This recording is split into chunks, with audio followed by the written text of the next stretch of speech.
Jiří Hannibal, c'est moi. Ici présent mes tableaux qui sont forcément inspirés de l'Europe centrale parce que je suis né à Prague. J'ai fait des beaux-arts à Prague, après j'ai fini aux beaux-arts de Paris.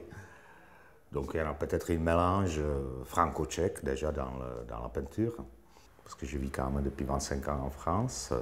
Pour des références, ça pourrait être par exemple forcément Gustav Klimt, côté viennois, enfin côté l'Europe centrale, ou ça pourrait être Georges Rouault, côté français, enfin, l'expressionniste français. L'expo, elle est composée de plusieurs sujets. Un des sujets, c'était des illustrations pour des légendes tchèques qui s'appelle Le Bouquet.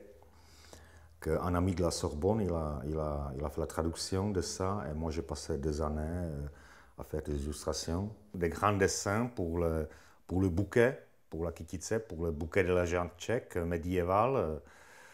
En fait, j'avais des propositions de la galeriste de tout mettre dans la galerie, mais je me disais que ce serait peut-être un peu trop lourd. Donc, en fait, on a consacré une pièce noire pour un sujet qui est noir.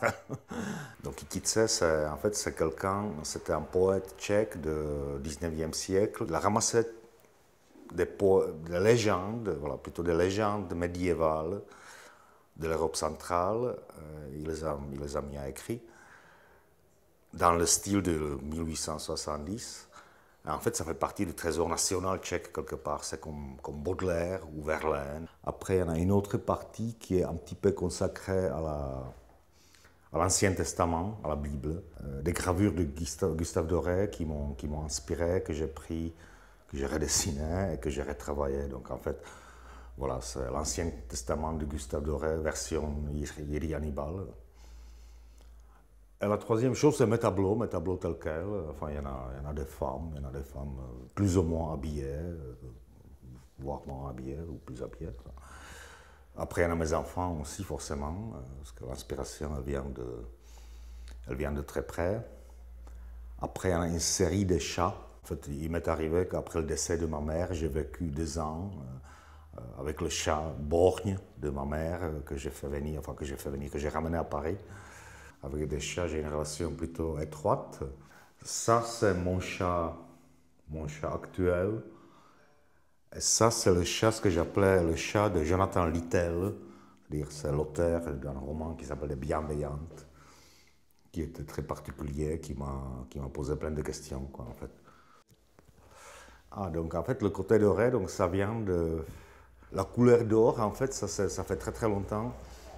Je me suis un petit peu inspiré d'un côté des icônes russes.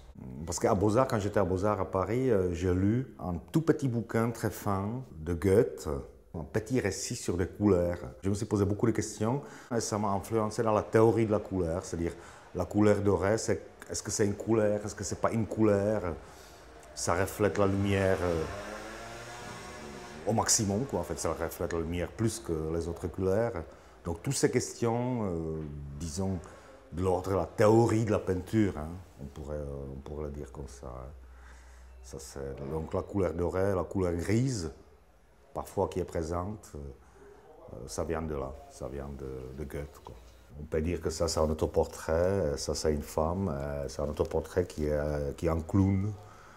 Parce que je pense que tout le monde, enfin chaque homme s'est senti comme un clown à un moment donné d'un côté d'une femme. Mais une prochaine exposition, ça c'est aussi une question artistique. Est-ce qu'il faut exposer tous les 4 mois ou est-ce qu'il faut exposer tous les 5 ans? Mais vu que j'ai mes activités un petit peu aussi dans la décoration de cinéma, je travaille comme chef décorateur ou premier assistant dans l'audiovisuel. Donc là, c'est plutôt dans 4 ans, c'est pas dans 3 mois.